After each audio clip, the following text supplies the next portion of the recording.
안녕하세요. 한의학 박사 정은아 원장입니다. 오늘은 성조숙증 증상과 치료에 대한 핵심을 말씀드려 볼까 합니다.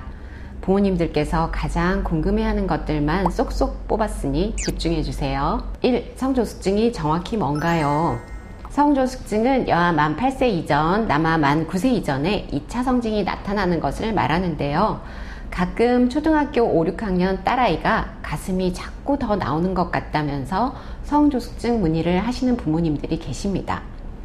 초 5, 6학년 정도면 만 11에서 12세 정도니까 가슴이 나오고 또 가슴 발달의 진행이 꾸준히 되는 건 당연한 상황입니다. 물론 그 아이가 만 8세 이전부터 가슴이 발달해 왔다면 성조숙증이었을 수 있지만 초등학교 5, 6학년 나이에 처음 병원 방문을 하면서 가슴 증상만 호소하는 거라면 성조숙증 진단을 내릴 수는 없습니다. 다시 정리할게요. 성조숙증은 여아 만 8세 이전, 남아 만 9세 이전에 2차 성징이 나타나는 것을 말합니다. 또 여아 만 8에서 9세 사이, 남아 만 9세에서 10세 사이에 나타나는 2차 성징은 빠른 사춘기라고 해서 정기적인 추적 관찰이 필요하고 상황에 따라서는 치료가 필요할 수도 있습니다. 옛날에도 성조숙증이 있었나요? 성조숙증은 우리 때는 없었는데 하시면서 라떼를 떠올리시는 부모님들이 많으십니다. 맞습니다. 우리나라에서 성조숙증이라는 질환이 대중들에게 인식되기 시작한 건 불과 10여 년 정도밖에 되지 않습니다. 그래서 부모님들의 성장기에는 성조숙증이란 단어를 들어본 적이 없을 수밖에요. 하지만 성조숙증 아이들 문진을 하다 보면 초등 1, 2학년 나이에 초경을 했던 할머님도 계시고 초등 4, 5학년 나이에 초경하고 힘들었던 기억을 가지신 어머님들이 종종 있으십니다. 그 당시는 성조숙증에 대한 인식이 없어서 진단을 받지 못했을 뿐이고 또 2차 성징이 빠른 아이들의 비율이 현재보다 적었다는 게 적절한 답이 될 것 같습니다. 성조숙증을 알려주는 2차 성징에는 어떤 것들이 있나요? 여아 만 8세 이전, 남아 만 9세 이전에 2차 성징이 나타나는 것이 성조숙증이라고 했는데 그럼 2차 성징은 정확히 뭘까요? 어린이가 성인으로 성장하면서 중성적이었던 몸이 여성과 남성으로 구분되고 생식이 가능한 신체 변화가 일어나는데 이를 2차 성징이라고 합니다. 여아는 가슴이 발달하고 음모나 겨드랑이 털이 자라고 초경을 하는 등의 증상들이 대표적이고 골반이 커지고 체지방이 증가합니다. 남아는 고환이 커지고 음경이 길어지고 음모, 겨드랑이 털, 수염, 변성기 등이 대표적인 2차 성징이라고 할 수 있고요. 여성에 비해 어깨가 발달하고 근육량이 증가합니다. 또 공통적으로 머리 냄새, 여드름, 체취의 변화 등도 나타납니다. 여아의 초기 증상은 가슴 발달인 경우가 대부분이라 초기 발견이 용이한 부분이 있지만 살집이 있는 여아의 경우는 살과 구분이 되지 않아 늦게 확인되기도 합니다. 남아의 경우는 고환 크기가 커지는 것이 가장 첫 증상이라 초기 발현이 여아에 비해 늦어지는 경향이 있어서 정기적인 검진을 통해 확인하는 것이 중요하겠습니다. 성조숙증은 반드시 치료해야 하나요? 부모님들이 아이 성조숙증을 걱정하시면서 내원을 하시면 대부분 엄마와 아빠의 온도차가 느껴집니다. 엄마는 이른 초경과 성장 지연을 치료해 주어야 한다는 간절함이 뜨거운 편이고요. 아빠는 어차피 나타날 텐데 좀 일찍 나타난다고 무슨 문제가 있겠어? 하시면서 치료에 대한 간절함이 냉랭한 편이죠.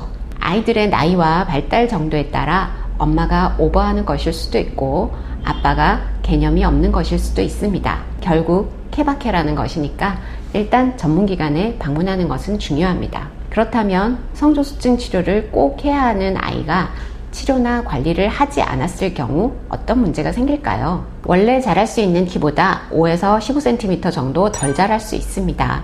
그나마 원래 자랄 수 있는 키가 아주 장신일 경우에는 덜 자란다고 해도 남녀 성인 평균 키에 가까울 수 있지만 원래 자랄 수 있는 키가 남녀 성인 평균 키 정도였다면 최종 키는 많이 작아질 수 있습니다. 또 성조숙증 환아의 80에서 90%가 여자아이들인데 여아들은 남아들보다 2차 성징이 눈에 띄기 때문에 친구들과의 비교를 통해 부끄러워하거나 위축되어 자신감, 자존감이 떨어져 문제가 되기도 합니다. 특히 여아들의 초경이 만 10세 이전일 경우에는 스스로의 몸이나 위생을 돌보는 게 아직 미숙해 부모님과 아이가 모두 불편을 겪거나 친구들에게 놀림을 받기도 합니다. 최근에는 이른 초경이 성인 건강에 미치는 영향에 대한 연구들이 다양해지고 있습니다. 초경을 빨리 한 만큼 폐경이 빨라질 수 있고 또 유방암, 난소암, 자궁암 등과 같은 부인과 질환의 발생률을 높인다는 건 이제 많이들 알고 계시는데요.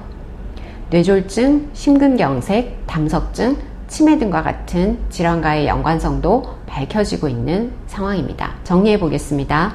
최종 성인 키의 손실, 어린 나이에 생활상의 불편, 정신적인 불안과 위축, 암, 심혈관 질환 등과 같은 성인병 이환율 증가 등이 성조숙증이 관리나 치료되지 못했을 때 겪을 수 있는 문제점들입니다.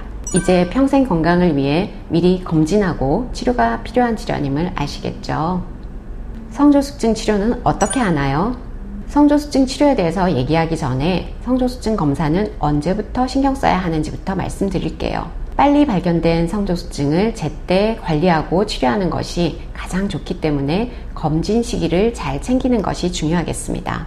여아들의 2차 성징은 대개 만 9세에서 10세 전후에 나타나고 남아들의 2차 성징은 대개 만 11에서 12세 전후에 나타나기 때문에 이보다 이전에 검사를 시작하는 것이 좋겠습니다.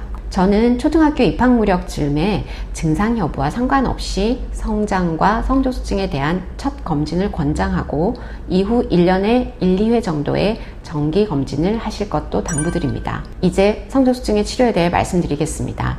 성조숙증 치료는 양의학적으로는 성호르몬을 억제하는 주사 치료가 있고 한의학적으로는 한약 치료가 있습니다. 억제 주사의 경우 4주 간격 또는 3개월 간격으로 맞게 되는데요. 본인 나이와 뼈 나이와 예측되는 키 등을 고려해서 주사 용량과 치료 기간을 정하게 됩니다. 한약 치료의 경우도 본인 나이와 뼈 나이와 예측되는 키, 성장 속도 등을 고려해서 치료 기간과 처방 간격을 결정합니다. 호르몬의 직접적인 컨트롤이라는 것에 대한 거부감과 주사라는 도구에 대한 부담감이 있는 분들이나 주사 치료 중 키 성장이 미미하거나 알레르기 발생 등과 같은 부작용을 경험하신 분들이 한의학 치료를 원하면서 오시는데요.